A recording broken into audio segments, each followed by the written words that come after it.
आज की कहानी बहुत जबरदस्त रोमांचक शरीर गर्म करने वाली है। मेरा भाई 20 साल का था। वह मेरे पास आकर एक दिन अकेले में कहने लगा, बहन मुझे भी एक बार दिखाओ ना। मैंने कहा, उसमें पूछने वाली कौन सी बात है, चलो दिखाती हूँ। कहकर मैंने उसका हाथ पकड़कर, नमस्कार। साथियों, अगर वीडियो पर आ ही गए हो तो वीडियो पूरा देखकर जाना, तभी मजा आएगा। मेरा नाम पायल है। मेरी उम्र उस समय 18 वर्ष की थी। हाल ही में मैंने 11वीं पास करके कॉलेज में एडमिशन लिया था। हमारे गांव में कॉलेज नहीं थी, इसलिए मैं भैया के यहाँ रूम पर चली गई। मेरे भाई भी रूम पर रहकर पढ़ाई करते थे, इसलिए मुझे मेरी मम्मी पापा ने भी रूम पर भेज दिया। हमारे घर में हम 4 लोग रहते थे। बस मम्मी पापा घर का काम संभाल लेते थे। हमारी एक छोटी सी दुकान थी किराना की, जिसे पापा संभाल लेते थे। मेरी मम्मी कह रही थी कि बेटा आगे मत पढ़ाई करो, घर का कामकाज सीख लो। तुम्हारी शादी होगी तो फिर ससुराल में कोई दिक्कत नहीं आएगी। लेकिन मैंने मम्मी को साफ मना कर दिया, क्योंकि मुझे पढ़ाई करना था। मैंने कहा, मम्मी वह तो मैं बाद में सीख लूंगी, पहले मैं अपनी लाइफ सेट कर लेती हूँ। मेरी मम्मी भी उस समय ज्यादा कुछ नहीं कही, क्योंकि मैं बहुत ज्यादा मेहनत करके पढ़ाई कर रही थी। मेरा भाई दिखने में बहुत ही अच्छा था। मेरा भाई रूम पर रहकर भी जिम जाता था। मैं जैसे जैसे जवान होती जा रही थी, मेरा भाई मेरी ओर आकर्षित होता जा रहा था। एक दिन मैं रूम पर अकेली थी। उस समय मेरा भाई जिम करके आया, करीब रात के 8 बजे। मैंने कहा, भैया खाना खा लो, आप थक गए होंगे। तभी मेरे भैया कहने लगे, हाँ दीदी मैं खा लूंगा, पहले नहा कर आता हूँ। उसके बाद मेरा भाई नहाने के लिए चला गया। मेरे भाई को जाते हुए बहुत देर हो गई थी। मैंने सोचा, भाई इतनी देर तक क्या कर रहा है। मैं उसे देखने के लिए गई। मैंने जब भैया को देखा तो हमें हैरान हो गई। मैं सोच भी नहीं सकती कि मेरे भैया नहाने के साथ ऐसा काम करेंगे। मैं चुपचाप वहां से रूम में वापस आ गई। मेरे भैया कुछ देर बाद आते हैं। पहले तो मैंने भैया से कुछ नहीं कहा, लेकिन सोते टाइम मैंने भैया से कहा, भैया आपको मैं एक बात बोलना चाहती हूँ। क्या बात है? बोलो बहन। पहले तो मैं कुछ नहीं कहना चाहती थी, लेकिन बाद में मेरा भाई जिद करने लगा कि बताओ बहन क्या बात है। उसके बाद मैं भैया को जवाब दिया, भैया आप नहाते वक्त क्या क्या कर रहे थे? भैया मुझे देखकर शर्मा गए। कुछ नहीं दीदी, मैं तो नहा रहा था। झूठ मत बोलो भैया, मैंने तुमको अपनी आंखों से देख लिया है। अब झूठ बोलने से कोई फायदा नहीं। सच बताओ, ये काम तुम कब से कर रहे हो? तभी मेरा भाई कहने लगा, दीदी बस 5-4 दिन पहले से मैंने कहा। भैया ऐसा करना अच्छा नहीं है, ये तुम गलत कर रहे हो, ऐसा नहीं करना चाहिए। तभी मेरा भाई उदास होते हुए कहता है, बहन मैं ऐसा पहले नहीं करता था, लेकिन क्या करूं, एक लड़की ने मुझे धोखा दे दिया। ककर आंखों से उसके आंसू निकलने लगे। मुझे उस पर दया आने लगी है। मैंने कहा, आगे से ऐसा मत करना भैया। तभी भैया कहते हैं, हाँ बहन। उसके बाद मैंने को कहा, भैया खाना खा लो, आप बाद में सो जाना। उस रात तो भैया ने कुछ नहीं कहा, बस चुपचाप सो गए। लेकिन अगली रात कुछ ऐसा हुआ मेरे साथ कि हैरान हो गई। मैंने सपने में भी नहीं सोचा था कि मेरा भाई मेरे साथ ऐसा काम करेगा। उस रात मुझे नहीं आ रही थी, इसलिए मैं देर से सोई। जब मैं सुबह उठकर घड़ी की ओर देखा तो उस समय सुबह के 8 बज चुके थे। मैं रोज तो 7 बजे उठा जाती थी, लेकिन उस दिन टाइम हो चुका था। मेरे भैया तो हमेशा देर तक सोए रहते थे। मैं उठकर वॉशरूम गई और फ्रेश होकर किचन में चाय नाश्ता बनाने के लिए चली गई। मैंने चाय नाश्ता भी बना दिया था, लेकिन भैया अभी तक नहीं उठे थे। मैंने सोचा भैया को उठा देती हूँ। मैं उसके बाद उसके पास चली गई। भैया को कहा, भैया अब उठ भी जाओ, बहुत देर हो गई है, मैंने चाय नाश्ता रेडी कर दिया है, आप जाकर खा लेना। उसके बाद भैया उठकर फिर किचन में चाय नाश्ता करने के लिए चले जाते हैं। उस समय मैं मोबाइल देख रही थी। भैया को पता नहीं क्या हो गया था, मुझे देखते ही जा रहे थे। ऐसा लग रहा था जैसे भैया के मन में कुछ और है जो मुझे कहना चाहते हैं, लेकिन शायद भैया मुझसे शर्मा रहे थे। जब मेरे भैया किचन से नाश्ता करके आए तो मैंने कहा, भैया आपको क्या हो गया? जब से मैंने तुमको नहाते वक्त देखा था, उस समय से तुम पूरे बदल चुके हो बहन। वह सब मैं आपको शाम में बताता हूँ, अभी मुझे जिम जाना है। उसके बाद भैया मेरे सवालों के जवाब दिए बिना ही जिम चले जाते हैं। उसके बाद मैंने किचन में जाकर खाना बनाया। भैया लगभग 2 घंटे बाद वापस आ गए थे और हम दोनों साथ में मिलकर खाना खाया। पूरे दिन हमने मौज मस्ती की, पता नहीं चला कि कब समय खत्म हो गया। उसके सुबह का समय था। मैं हमेशा की तरह जल्दी उठ गई थी। भैया को देर तक सोने की आदत थी और इसीलिए मैं चुपचाप अपने कामों में लग गई। फ्रेश होकर किचन में गई और चाय नाश्ता तैयार करने लगी। हर दिन की तरह आज भी मैंने सोचा कि भैया के लिए उनका पसंदीदा नाश्ता बनाऊं। इस बीच मैंने कई बार सोचा कि भैया को उठाना चाहिए, लेकिन उन्हें सोता देखती रही। जब नाश्ता तैयार हो गया तो मैंने तय किया कि अब भैया को उठाना चाहिए। उनके कमरे में गई और हल्के से उन्हें झकझोरा। भैया, अब उठ भी जाओ, बहुत देर हो गई है। चाय नाश्ता रेडी है, मैंने हंसते हुए कहा। भैया थोड़ी देर आंखें मलते हुए उठे और बोले, ठीक है, मैं आ रहा हूँ। भैया किचन में नाश्ता करने चले गए और मैं अपने मोबाइल में कुछ देखने लगी। तभी मैंने महसूस किया कि भैया मुझे लगातार देखे जा रहे हैं। उनकी नज़रों में कुछ अजीब सा भाव था, मानो वो कुछ कहना चाह रहे हों, लेकिन शब्दों में बंध नहीं पा रहे थे। मैंने हल्के से मुस्कुराते हुए पूछा, भैया, क्या हुआ? इस तरह क्यों देख रहे हो? भैया थोड़ी झेंपते हुए बोले, कुछ नहीं। मैंने सोचा शायद उन्हें कुछ कहना है, लेकिन वो मुझसे शर्मा रहे थे। नाश्ता खत्म करने के बाद भैया बोले, शाम को अभी मुझे जिम जाना है। बिना मेरी बातों का जवाब दिए वो जल्दी से जिम के लिए निकल गए। उनके जाने के बाद मैंने सोचा कि आज भैया कुछ अलग लग रहे हैं। उनकी आंखों में एक अनकहा भाव था जो मुझे उलझन में डाल रहा था। भैया के जिम से जाने के बाद मैं किचन में जाकर दोपहर का खाना बनाने लगी। मन में भैया की बातों और उनके अजीब व्यवहार को लेकर कई सवाल उठ रहे थे। वो हमेशा से खुले दिल के इंसान थे, हर बात मुझसे शेयर करते थे। फिर आज ऐसा क्या था जो वो मुझसे छिपा रहे थे? करीब 2 घंटे बाद भैया वापस आए। मैंने देखा कि वो थके हुए थे, लेकिन चेहरे पर एक हल्की मुस्कान थी। हमने साथ में खाना खाया। भैया बहुत शांत लग रहे थे। मैंने दोबारा उनसे पूछा, भैया, अब तो बता दो, तुम्हें क्या हुआ है? सुबह से तुम अजीब बर्ताव कर रहे हो।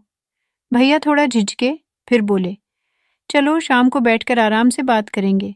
उनकी बातों ने मेरी उत्सुकता और बढ़ा दी थी। मैं इंतजार करती रही कि वो शाम को मुझसे क्या कहेंगे।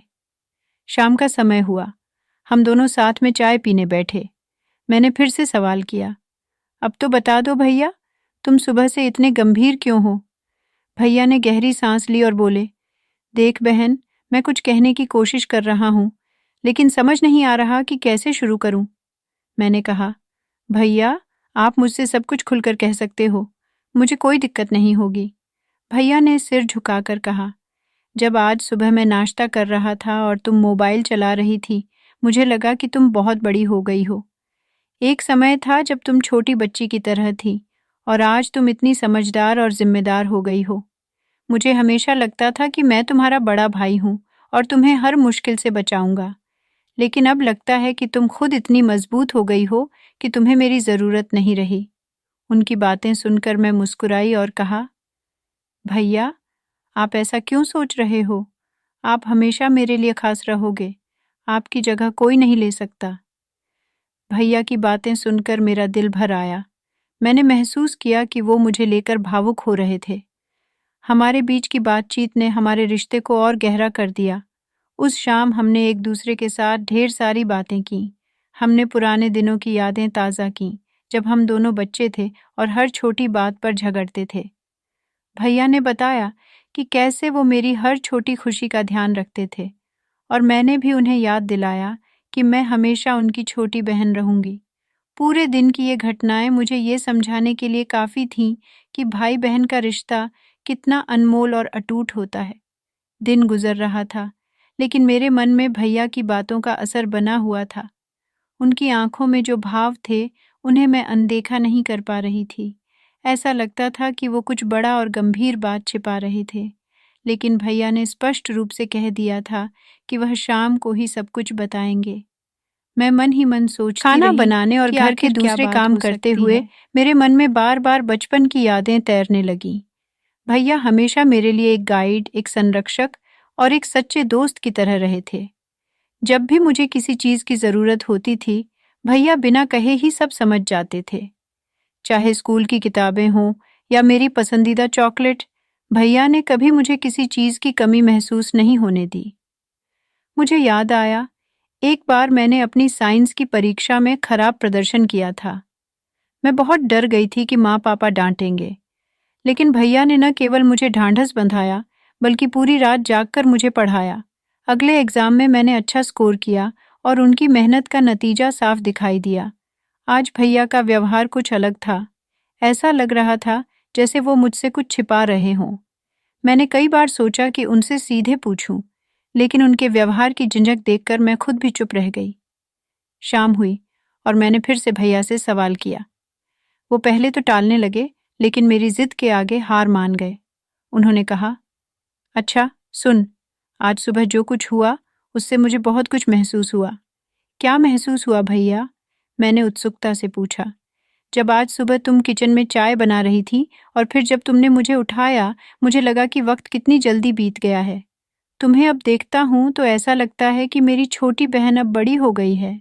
उनकी बातों में एक गहरी भावना छिपी थी। मैं समझ नहीं पा रही थी कि उनकी बातों का असली मतलब क्या था। उस शाम हम दोनों ने चाय के साथ बहुत सारी बातें की। भैया ने बताया कि कैसे वो अपने कॉलेज के दिनों में भी मेरे बारे में सोचते थे। उन्होंने कहा, मुझे हमेशा डर लगता था कि कहीं तुम पर कोई गलत असर न पड़े। मैं चाहता था कि तुम जिंदगी में हमेशा खुश रहो और तुम्हें कोई भी तकलीफ न हो। मैंने उनसे पूछा, भैया, लेकिन आज ऐसा क्या हो गया कि आप इतना भावुक हो गए? भैया ने कहा, शायद ये वक्त की बात है। जब मैं तुम्हें आज देख रहा था, मुझे ऐसा लगा कि तुम अब मुझसे ज्यादा समझदार हो। उनकी बातें सुनकर मैंने महसूस किया कि भैया मुझसे कुछ और कहना चाह रहे थे। उन्होंने कहा, देखो बहन, जिंदगी में हर इंसान को अपनी जिम्मेदारियां समझनी होती हैं। मैं चाहता हूं कि तुम भी अब अपनी जिंदगी के बड़े फैसले खुद लो। मैं हमेशा तुम्हारे साथ हूं, लेकिन अब मुझे लगता है कि तुम्हें मुझ पर निर्भर रहने की जरूरत नहीं है।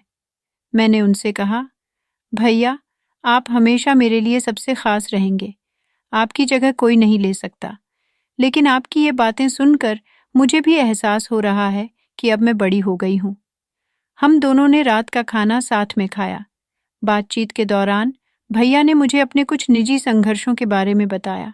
उन्होंने कहा कि कैसे वो अपने करियर और व्यक्तिगत जीवन के बीच संतुलन बनाने की कोशिश कर रहे थे। मुझे लगता है कि तुमसे बातें करके मुझे हमेशा सुकून मिलता है, उन्होंने कहा। मैंने महसूस किया कि आज की बातचीत ने हमारे रिश्ते को एक नई गहराई दी थी। केवल खून का रिश्ता, बल्कि एक आत्मीय जुड़ाव का भी होता है। दिन खत्म होते होते मैंने महसूस किया कि हमारी यह बातचीत न केवल हमारे रिश्ते को मजबूत बना रही थी, बल्कि हमें एक दूसरे को और बेहतर समझने का मौका भी दे रही थी। भैया, क्या आप मुझसे हमेशा इतनी ही बातें करेंगे? मैंने मजाक में पूछा। जब तक तुम मेरी बहन हो तब तक जरूर, और ये रिश्ता कभी खत्म नहीं हो सकता, उन्होंने मुस्कुराते हुए कहा। यह कहानी को और विस्तार देने के लिए कुछ नए घटनाक्रम और भावनात्मक पहलू जोड़ते हैं। इसे एक दिन तक सीमित न रखकर आने वाले दिनों में रिश्तों और जीवन के बदलावों पर केंद्रित करते हैं। सुबह का समय फिर से वही था, लेकिन इस बार सब कुछ थोड़ा अलग लगा। भैया पहले से ही उठ चुके थे और वर्कआउट कर रहे थे। ये उनके लिए असामान्य था, क्योंकि वो अक्सर देर तक सोते थे। मैंने उन्हें देखा और मुस्कुराते हुए पूछा, भैया, आज इतनी जल्दी? उन्होंने हल्की मुस्कान के साथ कहा, सोचा दिन की शुरुआत जल्दी करूं, कुछ नई आदतें डालनी हैं। मैंने समझा कि उनकी इस बदली हुई दिनचर्या के पीछे कल की हमारी बातचीत का असर था। भैया अब खुद को न केवल मेरे बड़े भाई, बल्कि मेरे लिए एक प्रेरणा के रूप में देख रहे थे। नाश्ते के दौरान भैया ने मुझसे कहा, देख बहन, मैं एक बात सोच रहा था। तुम्हारी पढ़ाई पूरी हो चुकी है और अब तुम्हें अपने करियर पर फोकस करना चाहिए। क्या तुमने कभी सोचा है कि आगे क्या करना है? उनकी बातों ने मुझे सोचने पर मजबूर कर दिया। मैंने कहा, भैया, मैं तो हमेशा यही सोचती हूँ कि आप जो भी कहेंगे वही सही होगा। आप मुझे गाइड करते रहे हो। उन्होंने गंभीरता से कहा, बहन, तुम्हें अब अपने फैसले खुद लेने होंगे। मैं हमेशा तुम्हारे साथ हूँ, लेकिन यह जरूरी है कि तुम अपनी जिंदगी की जिम्मेदारियों को समझो। उस दिन हमने मेरे करियर की संभावनाओं पर चर्चा की। भैया ने सुझाव दिया कि मैं एक ऐसा फील्ड चुनूं जिसमें मेरी रुचि हो। उन्होंने मुझे बताया कि कैसे उन्होंने अपने करियर की शुरुआत में संघर्ष किया था और कैसे उन्होंने अपने डर और असुरक्षाओं को दूर किया। मैं चाहता हूँ कि तुम मुझसे बेहतर बनो, उन्होंने कहा। उनकी बातों ने मुझे अंदर तक प्रभावित किया। मैंने सोचा कि अब समय आ गया है कि मैं भी अपने लिए बड़े फैसले लेना शुरू करूं। अगले कुछ दिनों में हमारा रिश्ता और मजबूत हो गया। भैया और मैंने हर शाम एक साथ समय बिताना शुरू किया। कभी हम पुराने एल्बम देखते तो कभी अपने बचपन की शरारतों पर हंसते। एक दिन भैया ने मुझसे कहा, बहन, तुम्हें एक बात बतानी है। क्या बात है भैया? मैंने उत्सुकता से पूछा। उन्होंने कहा, मैं शादी के बारे में सोच रहा हूँ। यह सुनकर मैं थोड़ी हैरान हुई, क्योंकि भैया ने कभी इस बारे में बात नहीं की थी। मैंने मुस्कुराते हुए कहा, अरे वाह, लेकिन आप मुझसे छिपा क्यों रहे थे? ये तो बहुत अच्छी बात है। कहा, मैं चाहता था कि पहले तुम्हें अपने पैरों पर खड़ा होता देखूं। जब मुझे लगेगा कि तुम अपनी जिंदगी संभाल सकती हो, तभी मैं अपनी जिंदगी के बारे में सोचूंगा। उनकी इस बात ने मुझे भावुक कर दिया। मैंने कहा, भैया, आप हमेशा मेरे लिए इतना सोचते हो, लेकिन अब मुझे लगता है कि आपकी खुशी के लिए मुझे भी जिम्मेदारी उठानी चाहिए। आप मुझे भरोसा दिलाएं कि आप भी अपनी जिंदगी को खुशियों से भरोगे। भैया की शादी की बात से हमारे घर में एक नई ऊर्जा आ गई। परिवार में सभी ने मिलकर तैयारी शुरू कर दी। इस बीच मैंने भी अपने करियर पर ध्यान देना शुरू किया। भैया की सलाह पर मैंने एक कोर्स ज्वाइन किया और अपने सपनों की दिशा में पहला कदम उठाया। हर दिन भैया मुझे प्रोत्साहित करते और मेरी छोटी छोटी उपलब्धियों पर गर्व करते। एक दिन मैंने भैया से कहा, आपने हमेशा मेरी चिंता की है, अब मेरी बारी है। मैं चाहती हूँ कि आपकी शादी शानदार हो और आप हमेशा खुश रहें। भैया हंसते हुए बोले, तुम मेरी सबसे बड़ी खुशी हो। तुम्हें खुश देखकर ही मैं खुश रहूंगा। कुछ महीनों बाद भैया की शादी हुई। घर में हर तरफ खुशियां थीं। मैंने महसूस किया कि अब हमारा रिश्ता और गहरा हो गया है। भैया ने मुझे अपना सबसे करीबी दोस्त माना और मैंने भी उन्हें अपना मार्गदर्शक। शादी के बाद भी भैया हमेशा मेरे हर बड़े फैसले में शामिल रहे। उन्होंने मुझे सिखाया कि कैसे हर रिश्ते में प्यार और विश्वास जरूरी होता है। इस पूरी यात्रा में मैंने सीखा कि भाई बहन का रिश्ता केवल एक खून का रिश्ता नहीं है, बल्कि यह विश्वास, समर्थन और आपसी समझ का सबसे खूबसूरत बंधन है।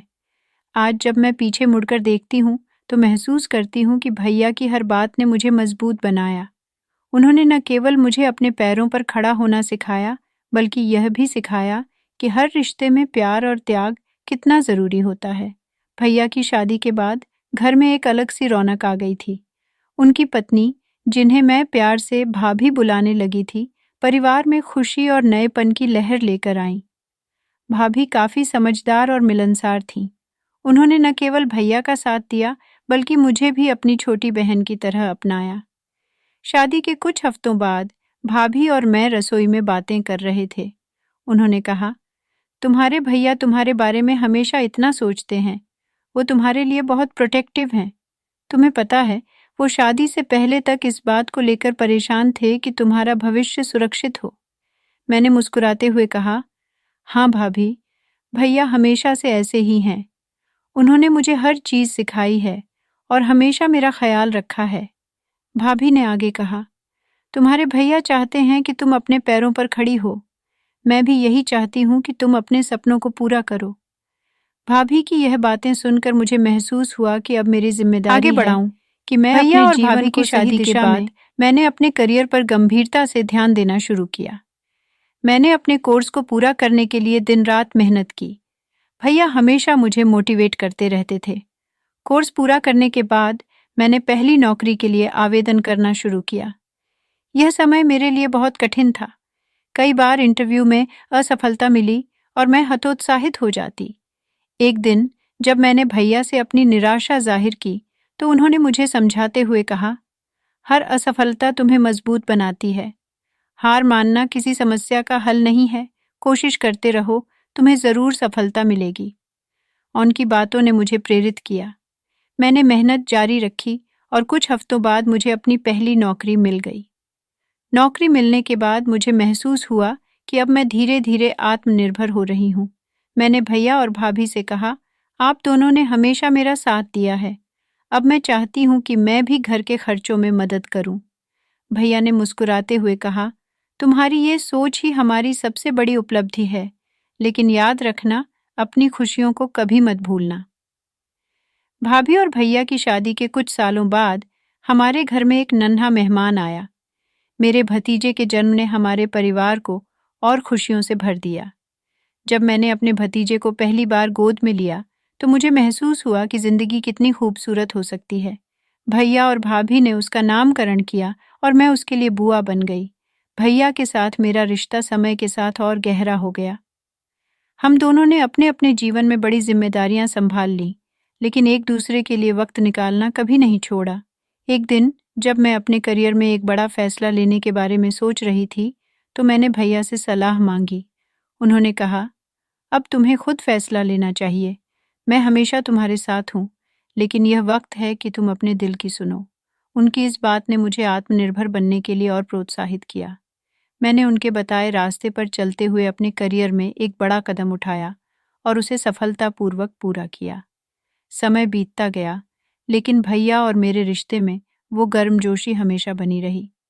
हम दोनों ने अपने अपने जीवन में तरक्की की, लेकिन एक दूसरे के साथ बिताए पल हमारे लिए हमेशा खास रहे।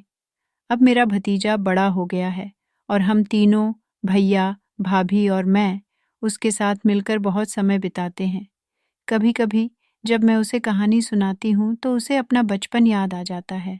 भैया कहते हैं, तुमने मेरे भतीजे को भी वही सिखाया है जो मैंने तुम्हें सिखाया था। इस पूरी कहानी में एक बात स्पष्ट है, भाई बहन का रिश्ता समय के साथ बदलता है, लेकिन उसकी नींव हमेशा प्यार और विश्वास पर आधारित होती है। भैया ने मुझे न केवल एक बहन के रूप में प्यार किया, बल्कि एक गाइड और मेरे सबसे अच्छे दोस्त भी बने। जब मैं अपने जीवन को सफल होता देखती हूँ, तो यह सब उनके त्याग और सिखाई गई बातों का ही नतीजा है। उन्होंने मुझे अपने पैरों पर खड़ा होना सिखाया और मैं उन्हें हमेशा अपना आदर्श मानती रहूंगी। इस कहानी के माध्यम से यह स्पष्ट होता है कि भाई बहन का रिश्ता केवल खून का रिश्ता नहीं है। यह एक ऐसा अनमोल बंधन है जो जीवन के हर उतार चढ़ाव में एक दूसरे का साथ देता है। चाहे समय कितना भी बदल जाए, यह रिश्ता हमेशा मजबूती के साथ खड़ा रहता है। यह कहानी अब करीब अनेकों शब्दों के आसपास पूरी होती है। धन्यवाद।